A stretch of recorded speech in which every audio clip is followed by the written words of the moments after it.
Hello. Hello. Hello, and welcome to Laughbox. Laughbox, the podcast for the Association for Applied and Therapeutic Humor. And now, here's your host, Chip Lutz.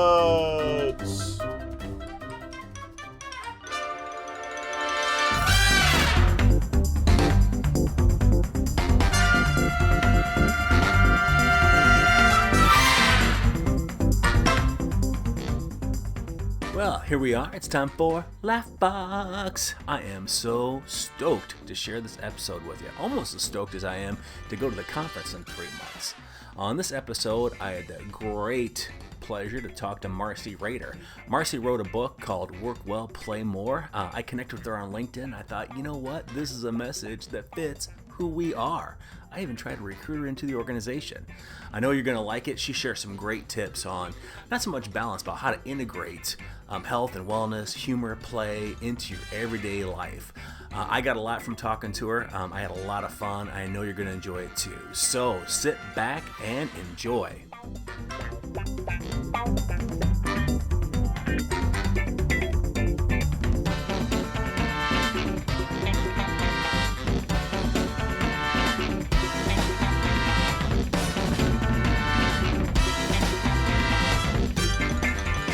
Well, hello, friends, and welcome to the podcast. This is Chip Lutz, the unconventional leader, and today I'm pretty stoked. We're talking working well, playing more, health and wellness. We're talking with one of the pros. We're talking to Marcey Rader, and I am super happy to have her on the show.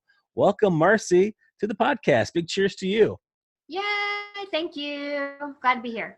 Well, the pleasure is absolutely all mine. Now, for my listeners, if you could give them the 411, the hot skinny on who Marcey is. Yes, I am the founder of Work Well, Play More, and we are a productivity and health coaching and speaking company.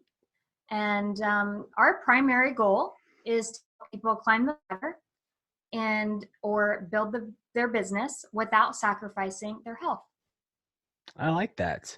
But you didn't give me anything personal in there as far as like, where you're from, what, married, got kids, where'd you grow up? I grew up in rural Indiana, and it was so rural that my address was actually route to farmland, Indiana. And I graduated with 24 people in a school, one building, K through 12, less than 500.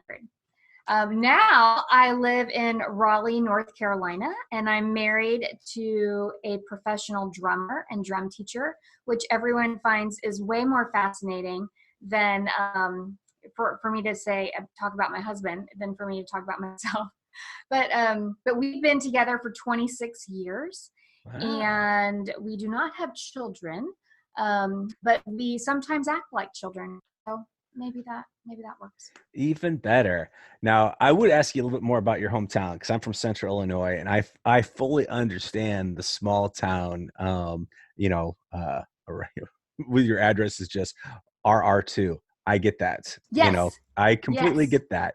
But that's my random question I'm going to ask you, because I think every small town, even though there are a lot of there are a lot of things that are saying, there's some things that are kind of unique. So when you were in high school, all right, you're getting together with your other 24 friends that you're graduating with. Where'd you guys hang out on Saturday nights, and what did you do? Well, the closest town really was about 30 miles. So we would sometimes go there, and we would go to the mall. And that was really what you did. It is. You just went to the mall. I understand. I remember at the mall.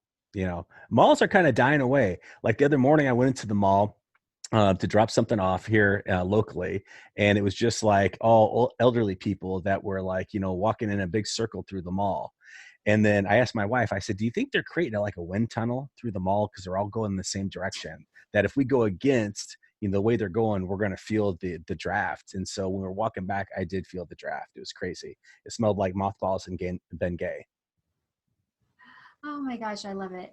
Well, I think that, so I like the series Adam Knows Everything on Uh-huh. Netflix. Yeah, absolutely. And there's one of them about malls and why we have so many. And they started out, they were tax shelters. So that's why Really? so that's why so many malls sprang up, whatever those, decades were that we had a lot of malls, but they were really more like tax shelters. So I find that really interesting. That is fascinating. Now, I am Yeah. looking forward to our conversation here. So let's go to like the beginning on your journey into Mhm. what you're doing now. Because I think that, everybody's kind of got a path. Sometimes it's like a lifelong passion. Sometimes it's kind of serendipity to get you to where you're at. So, in what you're doing now, what was the path that got you there? It was crooked. So I have 2 degrees in exercise science and nutrition and certifications in that area. But I only worked in that field for a couple of years. That I graduated in 1998 with my master's degree, and I really did not like the health and wellness field at that point because it was just new. I Mm-hmm. worked for a couple of government agencies as a contractor, and they were required. It was when the Clinton administration required government offices of certain sizes to have wellness programs. And my first day, I had an email in my inbox from an employee that said, "You are a waste of taxpayer dollars. I will never use this wellness program." And That had to make you feel absolutely great. You're like, yes, look at all this great stuff, and all of a sudden you get this email like, "You suck." I'm like, and that would have been like, man, you guys. yeah, and they didn't even know me. It was just like it was just the general wellness mailbox. Mhm. And I was 23 years old, and that kind of set the tone. But then I really fell into the world of clinical research because I was a study subject in a clinical trial, and I was looking for a job. And I was actually interviewed by the doctor while I was having my exam because it was random. I said, Mhm. "I'm looking for a job." She said, "What are your skills?" And I told her, and she's like, "Well, we're looking for a study coordinator." And so I withdrew consent from the study, and I started the next week. And I worked in the pharmaceutical, medical device, and biotech clinical research industry for 14 years. I started out as a monitor. I traveled up to 48 weeks a year Wow. and almost full time, Monday through Friday. And then I moved up to be a manager and then a corporate trainer and then a training manager. And the training, I realized I loved training. And my area was training new clinical research associates and new to business travel, and then also training clinical leads, which are like operations managers for Mhm. clinical trials. And I also loved training on all of our systems and our technologies. And so when I had gone up the ladder as high as I wanted to go there and decided to start my own company, it just made sense for me to combine the geek part of me, writing the SOPs and the processes and all of the productivity stuff, with the health and wellness background that I had, which I still always used. And I call that a selfish degree. It really was, they were selfish degrees because I competed for over a decade. I did over 100 endurance and ultra endurance events. And then I would coach, personal train people part-time, and I'd make programs for them. And so I was doing it, just not, for someone else. And so I combined those two. And when I first started my company, I actually just specialized in business travelers Uh-huh. because I knew that industry so well. And then after about a year, I started getting more business, and it was people that said, I don't travel for business, but I want to shut down with inbox zero and also sleep well at night and move more and have more productive meetings. So can I hire you? And Mhm. so after about year 3, travel became just a vertical for me. Mhm. So interesting, because you're talking about you were doing like an endurance thing and strength things. Because I was thinking when I was young, I was like, I won a pie eating contest, but I couldn't get a degree in that. So I just joined the Navy. Anyway, you were a lot more motivated than I was when I was young. But looking at your path on the research stuff, that had been pretty interesting. I mean, there had to been like some stuff that was there anything that the company that was like so groundbreaking? They were like, man, this is like cutting edge stuff. That when you're out there, working with that stuff that today is maybe like, I don't know, old technology, but at the time it's like, wow, this is the shit. Right.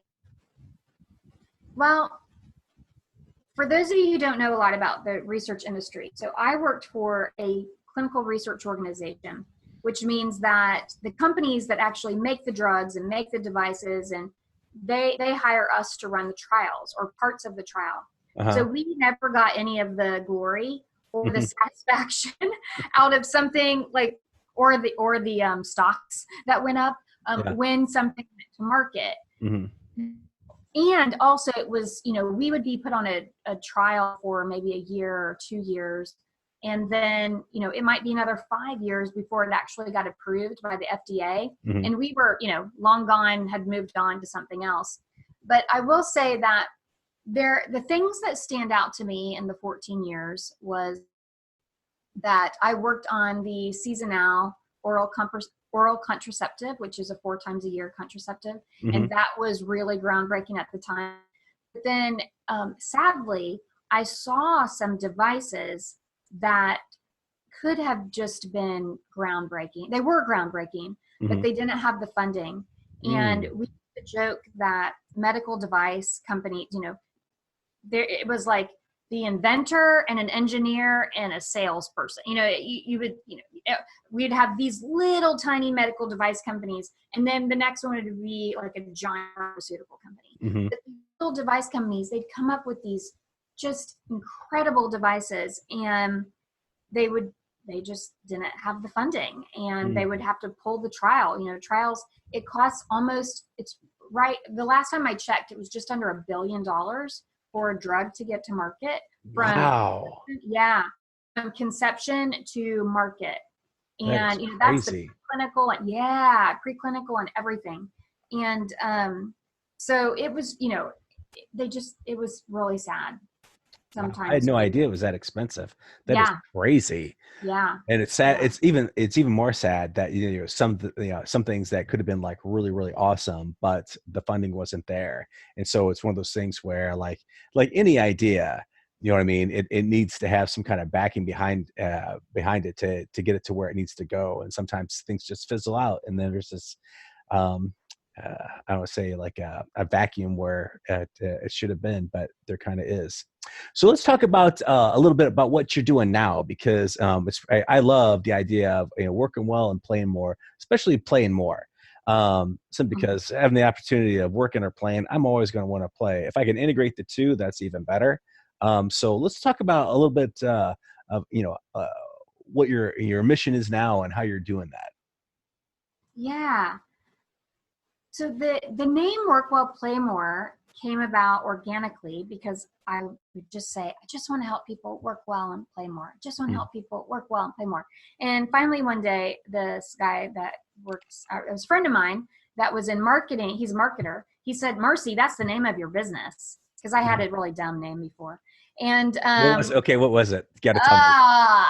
It was so long and boring and sounded corporate-y. It was called Work Well Life Balance Solutions, which makes me puke. That is boring. Yeah, and I don't even like the term. I don't even like the term work-life balance. But I was like all about the SEO and stuff. It was dumb, pukey. Mm-hmm. But so I said that I did over 100 races, and that's great. But that in combination with all the travel and being a super high achiever, checking every box at the end of every day, type A, awesome, person, I triggered 3 autoimmune diseases by the time I was 40. And I went through menopause at 36, about 20 years early. And I want to prevent that from happening to other people. And and I, sadly, it does. I have a lot of private clients that have come to me because they either have triggered health issues or they feel like there's one coming down their path. And so it really is about having, yes, be passionate about your work. I love what I do. How many hours do you work a week? I don't know, because it never really, most of it doesn't feel like work. I really love what I do, and that's awesome. Not everybody's in that situation where they want to work all the time, for one thing, but it's still, even if you love what you do, you have to step away from it and find time to reboot and re-energize. It'll just give you that much more to take back to your business if your business is your passion. I had a neighbor about 4 years ago that she's a little bit complaining, like she's always complaining, and she's a little bit of a downer sometimes. And she was saying one time, oh, adults never play, and we never play. And she kept going on about people not playing. And I said, I do every day when I go on the bike, that I'm playing. Every day because I live next to a park, I'm like, every day when I go run in the park, that to me is play. I'm not doing something that I don't want to do. And, I said, when I hang out at a coffee shop with my husband, I'm playing. Just because we don't have Legos in front of us doesn't mean that we're playing. So sometimes I think that the definition of play as an adult, we don't look at it that way. But if it's something that makes you happy, and we're afraid to say that word, we're afraid to use that word, and the connotation is, like goofing off, or for just for little kids. But to me, it's just whatever makes you happy and brings you joy. I love to porch. So, I love porching in the rain, because we have a house with an enclosed porch, and I love the sound of the rain on the roof, and I will just sit out there. I have never heard the term porching before. Porching. When you said that, I was like, porching? What the hell is that? Yes. So so I'm glad you clarified that a little bit, because I was like, what is porching? Because I was going to ask. Yes. So. That is not my term. That is my friend Lily Ferrick's term, and I adopted it, and I love it as a verb. And so we'll be like, I'm porching today, and it just, we're just there, we're in the sun, or we're listening to the rain, and it's just really fun. And I also think that I work with a lot of corporate clients, and I look at their meeting schedule. And just last week, I had somebody that had 34 hours of meetings. And that's actually not too uncommon. Most of them have at least hours a week of meetings. But they don't have time. They don't schedule any time for themselves. I have a giant whiteboard beside me. I use whiteboard decals. I'm a big fan. And it takes up about a third of my wall. And I have all the things that's going on this week. And I have a section called Play More. And every Saturdays when I plan for my next week, if I don't have something scheduled for Play More on next week, then I schedule it. That's really smart, because I think that a lot of times people are just thinking that it will just manifest. And it might sound kind of mundane that you're going to schedule, stuff for play, but it's easy if you are driven to be overtaken by all the things you need to get done. I mean, I'm guilty of that. I don't like things on my to-do list. I like things on my to-done list. So yeah, it's, so I will work until everything's done, and then I might not have any time just for me, but, thinking, that's really smart to actually, plan for, and schedule when you're going to do things that you like to do.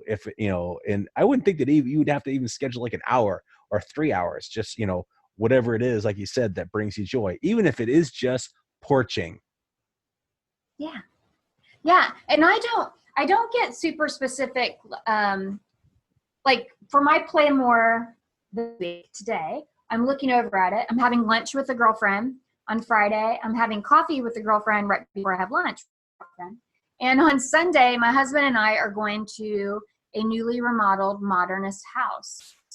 And those are things that are just that I'm looking forward to, that are fun, that are non-business related. Mm-hmm. And so, I'm not scheduling it out like to the hour, like, okay, have fun here, play here. But I had somebody once in a workshop I gave, said, they were like, there's room for spontaneity. Well, I have a lot of spontaneity. I do allow for that. I don't allow to the hour, but I want to make sure that something is there for me that I'm able to look forward to, because what gets scheduled gets done, of course. And also, we can't just count on spontaneity, because for some people, like my personality, if it could be Sunday at 8:00 at night, and I'm like, oh shoot, we didn't do anything this weekend. We just worked around the house and burned leaves in the burn barrel or whatever it was that we were doing, and we didn't. There wasn't anything intentional to bring us joy. And sometimes we need to do that in the same way that you can. Well, this is a happy hour, so I'll just go there. You can say that you want to have sex, and that if you schedule it with your partner, that it will take everything out of it, take all the romance out of it, whatever. But for a lot of people, if you don't intentionally think about it, it just doesn't get done. This is so true. And most of your experts will actually, agree with you, that it might not sound all that romantic, but putting it on the calendar helps. Especially like I remember when I had 4 kids, I mean, you had to schedule, because, it was, I still have 4 kids. They're just all grown now. I assumed. Yeah. Yeah. I don't have to worry about them walking in Right. anymore, or knocking on the door in the middle where I had to promise them ice cream and $10 just to go the hell away. Yeah. Can we have this? Yes. Eat whatever you want. Just go away. I'm busy. Bed business. That's the bed business going on. Good times. Good times. Yes, absolutely. I like, but I like the thought of just, adding a little bit of play in there. Even, and there are a lot of people say during the regular work week, I mean, they don't have the flexibility, say like somebody like, with you being independently employed, or like me, where I can be like, I can do this right here. So for those people like at work, during the course of their 40-hour work week, I mean, how do you, are there some things you do to encourage them to play more things that, I know that some things are, very individual, like what is fun or joyful or play to you might not be to me, but there's some things that might be, I don't know, universal. Are there any things that, you recommend to people to do? Yes. And you brought up a good point. And I'm glad you differentiated between business owner with a more flexible schedule. And I say that, but I'm a speaker, you're a speaker, we're traveling a lot as well. So we're not always home, but we do have more flexible schedule. I just said I'm spending Friday morning and midday with 2 of my friends, but I'm actually going to work on Saturday morning. I like to work on Saturday mornings. There's certain things I like to do on Saturday mornings. So my schedule is much more flexible. When I am working with people that are in a corporate environment where they're expected to have office hours, and then also a lot of times work at night when they get home, finding the little play opportunities during the day, and whether that is, for the love of kittens, get outside at lunch, or at least eat your lunch screen free. Take the 10 minutes or 15 minutes to just have lunch and not work through it. Not just to reboot your energy and your productivity, but also Dr. Brian Wansink found that people who eat in front of screens at lunch tend to eat up to 30% more calories later in the day, because it doesn't. Really? Yeah, because it doesn't get imprinted on your brain that you've eaten and you're not satisfied. And so it can also be a health issue as well. And so, just taking 10 or 15 minutes away. I have a former client who is a scientist, a biologist, and he's an introvert as well. And his day is filled with meetings. He's very high up in the company. His day is filled with meetings. And he said, I'm so exhausted sometimes, having to be on and I don't get any time to myself. And he's a scientist. Like, he needs that time. He needs that time to think. So we called it his, he needed the white space and blue sky. So he would call it his blue sky time. And I was so happy for him. He actually scheduled his blue sky time for the entire year. At the end of the year, he went through his calendar, and he calls it blue sky because he goes outside and just kind of, recharges. And so that could be, that to him is play, to just be outside by himself. I have some people, if you love spinning class and you love to go to your spinning class, that can be your play. If for me, like stand-up comedy. My Netflix queue is pretty much any stand-up that comes out. It gets thrown on my queue, and I like to watch, and I study because I'm a speaker. I'm not a humorist. I still like to watch comedians. And so, it's just, I want people to get away from the idea that play has to be like it was when you were little. Right. This means that something that makes you happy. I completely agree. So because sometimes we, like you said, we try to put it in the box of how we remembered it when we were kids, but it's not always like that when we're adults. You don't have to, get in a mud puddle and, do whatever. Yeah. I mean, you can, find something new.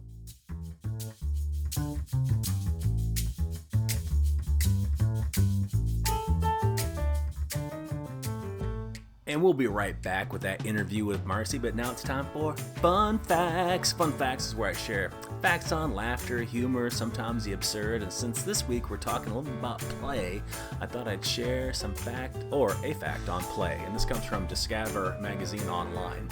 And it says, children will play whether they live in a suburb or a war zone. The urge is so strong that children even played in concentration camps during the Holocaust. So, if they can do it, why can't we? Hey, work well, play more. Hey everyone, this is Paul Ozenkup, president of the Association for Applied and Therapeutic Humor, inviting you to join us this May 14th through 17th at our annual conference in New Orleans. It's gonna be awesome. The theme this year is diagnosis happiness. So we've got experts from positive psychology, neuroscience, therapeutic humor, even comedy, sharing their wisdom on the relationship between humor and happiness. Now, of course, no conference can be all work and learning. So we're gonna be right there in the heart of the French Quarter. So you can sneak off, grab yourself a beignet, and see all that New Orleans has to offer. Can't wait to see you there. Now we'll get back to Marcey Rader and how we can work well and play more. Yeah, double more on there. Now, I also know that you, the whole, health and wellness thing that, you're out there, promoting that to people in the workplace, and, we know that play and health, I mean, they obviously tether together, I think, for, well, that's, but on the health side, what are you sharing with, because we live such sudden, we sit a lot. I was trying to, there we go. It was on the tip of my tongue, and I was trying to get it out there. We just don't move around like we should. We don't get the exercise that we need. So, what are you out there, sharing with people to get a little more blood flow, a little more oxygen to their brain? I mean, what are some things people can do if they do have those jobs where they don't move a lot? Those are called professional sitters. And and it actually is worse for people who work from home, because if you think about, if you were to go into an office, you'd be walking across the parking lot. You might have to walk. Yesterday I was in somebody's office giving a workshop, and for me to get to the bathroom was 4 times the length of my entire house. Mm-hmm. And so it's even, more so for people who work from home. But sitting is, there are so many health effects to sitting all day, one of which is glute amnesia. And it's not something that I made up. It's a real thing. And our glute muscles, our butt muscles, which are supposed to be the second most powerful muscle in the body, it weakens from sitting all day, and it starts to forget, or it forgets how to fire and contract. And what happens is you pull in accessory muscles around your glutes, so your lower back and your knees and your hips, and so you think you have a bad back or bad knees, but what you really have is a weak butt. And so it's super important to make sure that if you don't want to use like a standing desk, to at least get up every 45 or 50 minutes. And, even if it's like you stand up, sit down 5 times, and then, you're sitting at your desk again. The other thing that, I love. Before you move on, I just have to say I've never heard about glute amnesia before.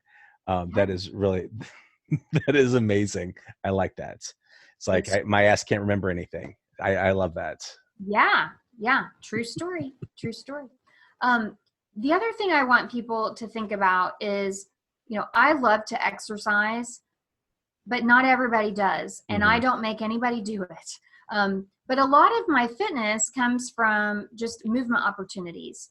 And you cannot underestimate just everyday movement. That's called NEAT, non-exercise activity thermogenesis.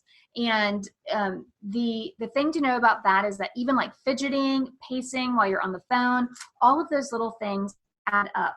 And from just a quick story about triggers and movement opportunities, I always wanted to do pull-ups, and pull-ups are hard. If you've never done one, they're hard, lifting your body weight up. I could run a marathon. I was an Ironman. I couldn't do a pull-up, more than 3 times. And so what I decided is to, have a trigger, and that trigger was my cat's litter box. And so I put my pull-up bar in the same closet where my cat's litter box was. And so every time my cat went, then I would scoop it and I would do pull-ups. And, so it was only a few at a time, but sometimes multiple times a day, because I was a good cat, meow me. And I would, as soon as he went, meow me. Yeah, I was his meow me. That's awesome. And, within 6 months, I was doing 15 pull-ups, and I beat a group of drunk guys doing pull-ups off a light post in downtown Raleigh. I never did them during a workout. I never got sweaty. And when my little Pele died, I didn't want to lose that trigger. So I moved my clothes into that closet. So then every morning I would do pull-ups. And then at night, and especially on laundry day, I would do pull-ups. And so that became my trigger. And, I got a lot stronger just from a movement opportunity. So I don't want people to underestimate the impact they can have on their body. Just, you don't have to get dressed, go to a gym, get sweaty to have big impact. That's really, and a trigger really could be anything. It could be, because when you were saying that, I was thinking like, trigger could be a text, every kind, and it wouldn't have to be a pull-up, wouldn't have to be anything that's strenuous. It could be something as simple as like a deep knee bend or something like that. You get a text on your phone, you're going to do a deep knee bend, or whatever, something simple like that. And that's, where it's not overwhelming, where you don't have to get a gym membership. You don't have to, leave for 2 hours out of the day. It's something simple you can just kind of integrate into your day. Because, and I'm taking that back to what you were saying as far as like at the very beginning, you're talking about your first business name and that you didn't really believe in balance. I don't believe in balance either. I'm all about, integrating things into my life. Yes. So I've got a good flow, right? Because balance to me is bullshit. If I'm looking to balance that, I'm really looking to borrow from Peter to pay Paul, and it usually pisses Peter off. So I like the whole thing about like, how am I going to integrate things into my life?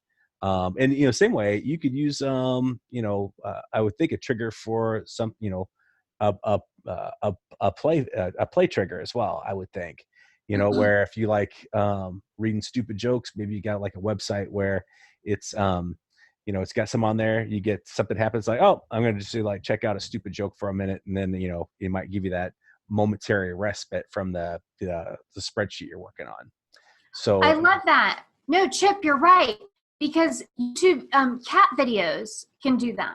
And videos of babies crying. So one thing that not crying, I'm sorry, laughing. If you're crying. I love watching babies cry. Yeah. Oh, no, I didn't mean to say that. That's so funny. So one thing that I tell people who are really stressed is that they, like, especially during the day, if they are feeling stressed, what some studies have found is that people who watch videos of cats, like those montages, of videos of cats or babies laughing, not crying, laughing, it gives, your body secretes happy hormones. And so just watching like 1 to 3-4 minutes of those two videos, even that can be your play. So you might have a trigger, like maybe you have a one-to-one with somebody that just makes you dread it. Then you watch the happy cat video right before, and maybe the baby's laughing right after. But I like that. And never underestimate brushing your teeth as a trigger, because you do that twice a day, I hope. And so you can do squats while you brush your teeth. You can do a wall sit. You can do calf raises. So even something like that. Interesting. Yeah, absolutely. I mean, I like the trigger idea, because a lot of times we're just sitting there and we're thinking, oh, I can't do this, I can't do that. But if I've got some kind of stimulus of like, anytime, A is going to happen, I'm going to do B. That's simple, like the on TV, they always have these commercials for this oxygen thing called the Inogen, and they play it all the time. And so I thought, well, the trigger for me is like, anytime they're going to play an Inogen commercial, I'm going to do 10 push-ups.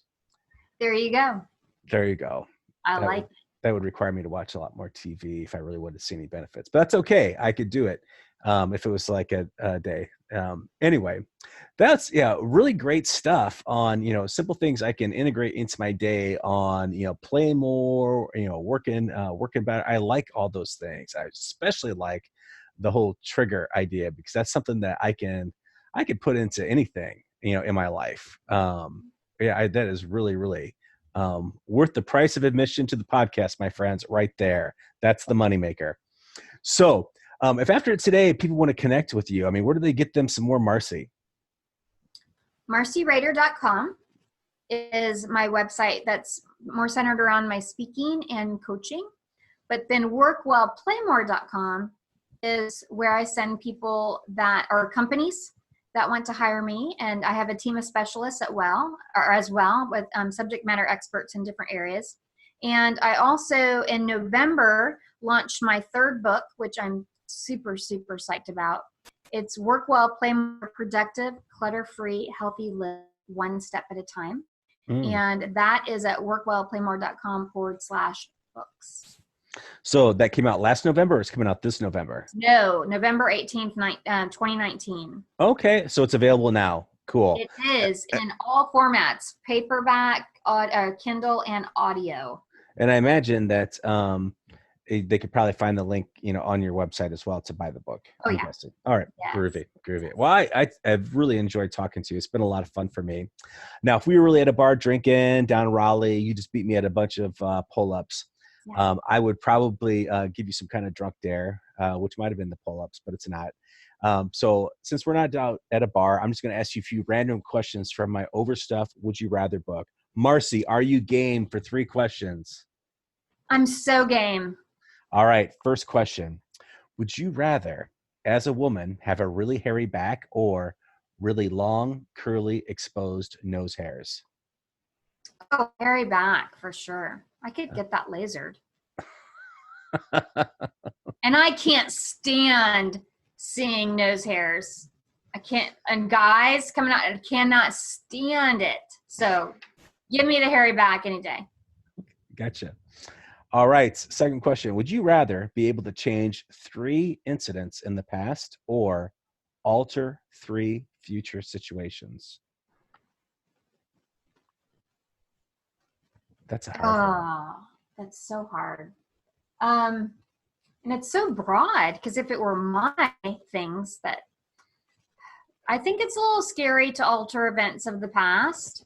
So I'm going to say alter events of the future. All right. I'm with you on that too. Because I'm okay with where I'm at now. If I change one thing, it might change the trajectory of everything. And I might be someplace completely different than where I'm at. Yeah. Yeah. Could be someplace better, but it might not be. That's right. I don't want to risk it. Exactly. Last question. Marcey, would you rather have all your wedding guests come down with food poisoning or have the father of your spouse try to squeeze the fannies of all the female attendants?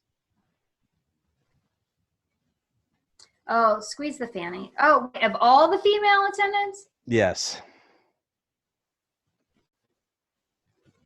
Well, I'm going to. You can leave that one alone. That's a whole Me Too waiting to happen. So you can leave that one alone. Yeah. Well, I could blame the food poisoning on the caterer. So I'm going to go with that. All right. That sounds good. Well, hey, thanks so much for spending some time with me today.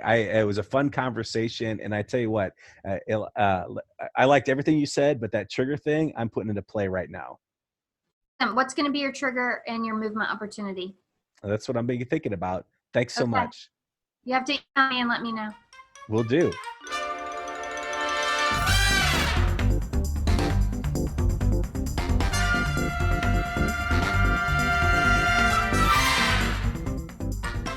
Well, there you go, Marcey Rader. I had a really great time talking to her, and I super appreciate the tip that she gave on triggers. That's something that I'm going to implement right away.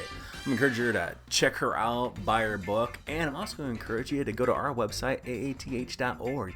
Get registered for the conference. It is coming up fast. You want to get your tickets now. I've already been pricing them. I'm going to buy mine this week. So until next time, this is Chiplet saying, hey, we'll keep the laugh on for you. Thanks for listening to Laughbox. If you'd like to learn more about AATH, visit our website at www.aath.org or email the host at chip@unconventionalleader.com. And if you'd like to be particularly awesome, leave us a review on iTunes. Or tell your friends about how awesome the podcast is, unless you didn't think it was awesome. And then just keep it your little secret. Or tell them it was awesome and then laugh to yourself about how you're going to be wasting an hour of their time while you're out doing something productive, like handing out heads of cabbage at a Miley Cyrus concert. Thanks again for listening, and may the farce be with you.